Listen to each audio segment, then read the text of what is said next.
Now, on to our other top story. One of the greatest difficulties the heroes serving in Vietnam that they face is lasting effects of Agent Orange. And now some of those veterans and their families are getting more relief. Agent Orange is the chemical it was used by the U.S. military to clear out the brush that communist forces in Vietnam used to their advantage. The estimated 20 million gallons of chemical that was used during the war have contributed to health issues for American soldiers still, some 40-plus years later after the war. Some of the 14 related diseases that have qualified for benefits, this is all in the past. That include diabetes, heart disease, along with prostate and respiratory cancers. As part of the recently passed National Defense Authorization Act, the 3 new diseases covered include bladder cancer, thyroid problems, and a form of Parkinson's disease. Blue Water veterans who served in the offshore waters of Vietnam also now qualify. Local 4's Eric Zizich sat down with a Vietnam veteran. A Vietnam veteran from Clinton knows the price one pays to protect the land of the free. He says, Woods, last time I saw you, you were flying through the air like those World War II movies when that mortar round landed. I said, yeah, I got lucky.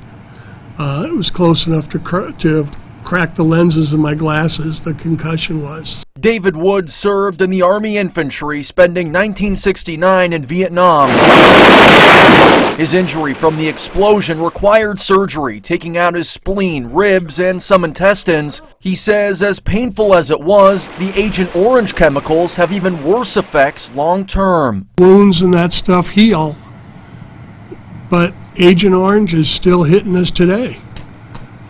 Guys will come down with diabetes. That's a big thing for Agent Orange. A couple of them have lost some toes or foot to diabetes, and that's hard to see. There are now 3 new diseases that are included in VA benefits from Agent Orange, including those with hypothyroidism, bladder cancer, and Parkinson's disease. It affects an estimated 34 million people. As the former director of the Scott County Veteran Affairs, he wants veterans and their families to know that there are local resources. That's part of the job of a veteran service officer, is to help veterans or widows or family members get their deserved benefits from the VA. And seeking out community to remember they aren't alone after they've served. It is family. When you're out in the bush and your fellow soldier is your brother as far as you're concerned. Your life is dependent on him.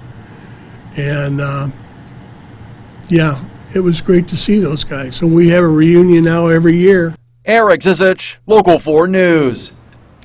There are veteran resources on both sides of the river who can help you find out if you or a loved one is qualified for these benefits. We have all the information you need on ourquadcities.com.